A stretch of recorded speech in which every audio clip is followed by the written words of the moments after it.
안녕하세요. 1900년대 말부터 지금까지 꾸준히 일기 쓰는 언니입니다. 주말들 잘 보내고 계시죠? 날씨가 점점 더워지고 있습니다. 이제 가족의 날도 슬슬 다 지나가네요.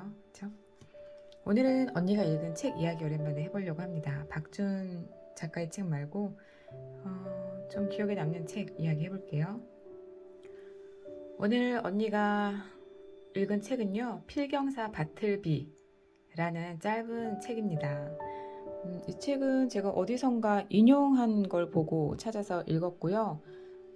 하드커버에 좀 아름다운 동화처럼 생기긴 했어요. 책 사이즈도 보통 책들과 조금 다릅니다. 그리고 텍스트가 많지 않기 때문에 금방 읽을 수 있는데요. 그림에서 보시듯이 분위기는 그닥 밝지는 않습니다. 내용은 이래요. 주인공은 바틀비라는 사람입니다. 직업은 필경사예요. 그러니까 제목에서 필경사 바틀비라고 다 나타나고 있죠. 필경사는 뭐냐 하면요. 당시의 변호사의 일을 돕는 직업이에요. 이 책은 1853년에 나왔거든요. 그때는 뭐 전산화가 1도 안 돼 있었죠.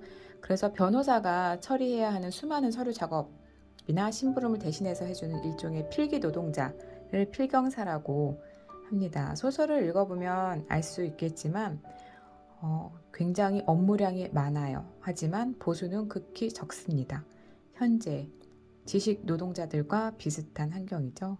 게다가 1800년대니까 근무 환경은 뭐 좋았겠습니까? 네, 말씀드렸다시피 1853년에 나왔고요. 발표 당시에는 큰 주목을 끌지 못했지만 최근 들어서 인문학이나 사회학 또는 정신분석학, 심지어 병리학적 관점에서 다양한 평가가 이루어지고 있다고 합니다. 변호사가 이야기를 이제 시작을 합니다. 내가 바틀비라는 남자에 대해서 알고 있거든? 그러면서 바틀비에 대해서 쭉 얘기를 해요. 처음에 바틀비를 고용을 했죠. 사무실에는 원래 두 사람이 있었어요. 정반대의 성향을 가진 사람이었고, 이 변호사는 바틀비를 고용하면서 그 성향이 전혀 다른 두 사람을 조금 중화시킬 수 있지 않을까, 이런 희망을 가지고 그 사람을 고용을 했습니다. 특이한 점은 이 소설에서 변호사가 자기 직원들의 이름을 각각 니퍼, 칠면조 이런 식으로 불러요. 그리고 아주 어린 남자 사환의 별명은 생강과자라고 부릅니다. 이건 뭐예요? 그 사람들에 대한 친근감의 표현이 절대 아니죠.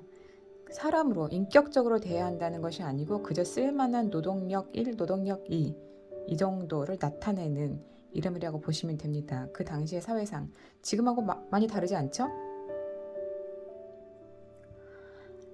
처음에 변호사가 바틀비를 고용하고 문제없이 일을 잘 수행을 해요. 그러던 어느 날 변호사가 평소처럼 일을 맡깁니다. 그런데 바틀비가 이렇게 얘기해요.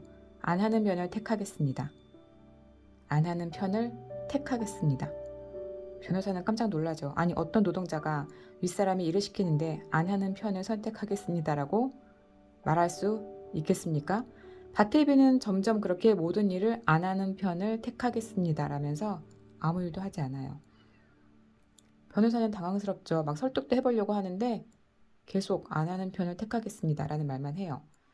이 안 하는 편을 택하겠습니다라는 말이 앞에서 얘기했던 사회학적, 심리학적, 병리학적 이런 데에서 이게 어떤 식으로 해석되는가 굉장히 많은 이론들이 있습니다. 그래서 변호사가 어려워하죠. 이 사람 내가 고용한 사람인데 일을 안 한다니 말이 되냐고. 그러다가 어느 휴일날 변호사가 자기 사무실에 와요. 그런데 그 안에 바틀비가 있는 거예요. 심지어 바틀비는 그곳에서 살고 있었던 겁니다. 사무실에서. 아침 일찍 출근하고 밤 늦게 퇴근하니까 사는지 안 사는지 몰랐던 거예요. 바틀비는 만나는 사람도 없고 가족도 없고 그냥 그 사무실 안에서 일도 하고 잠도 자고 생활도 하고 그렇게 살았습니다. 처음에는 좀 연민이 느껴지죠, 변호사도. 그런데 점점 시간이 지날수록 혐오스러워지는 거예요. 그래서 나가라고 했는데 나가지도 않아요. 그래서 결국은 변호사가 사무실을 뺍니다. 나중에 바틀비는 결국 유치장에 갇혀요. 변호사가 바틀비를 찾아가서 너무 안타까운 거죠, 그 모습에. 그래서 먹을 걸 넣어줍니다. 그리고 며칠 뒤에 다시 바틀비를 찾아갔는데 변호사는 충격적인 소식을 들어요. 바틀비가 식사를 거부하고 굶어 죽었다는 겁니다. 식사하지 않는 것을 택한 거죠. 나중에서야 바틀비의 과거사가 밝혀집니다. 옛날에 바틀비는 수취인 불명 우편을 처리하는 사무실에서 일하다가 해고되었다는 거예요. 수취인 불명이라는 거는 받는 사람이 없어서 어디로 보내줘야 될지 모르는 우편물들이죠. 그 많은 안타까운 사연들을 접하다 보니까 바틀비가 그렇게 되지 않았을까.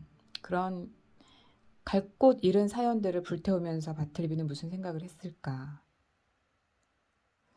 왜 이런 선택을 했을까? 왜 죽는 것을 선택했을까? 이런 생각들을 하면서 변호사가 이제 얘기를 하는 거죠.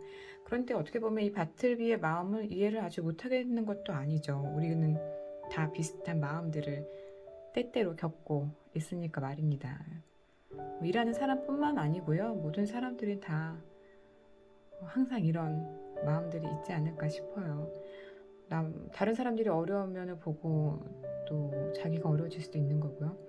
아무튼 이 바틀비, 필경사 바틀비 책은 여러 군데서 인용이 되고 있으니까 두껍지도 않아요. 도서관 들리셨을 때 또는 서점 들리셨을 때 또 누굴 만나러 갔는데 시간이 너무 많이 남는다 할 때 대형 서점 들어가셔서 잠깐 읽을 수 있는 책입니다.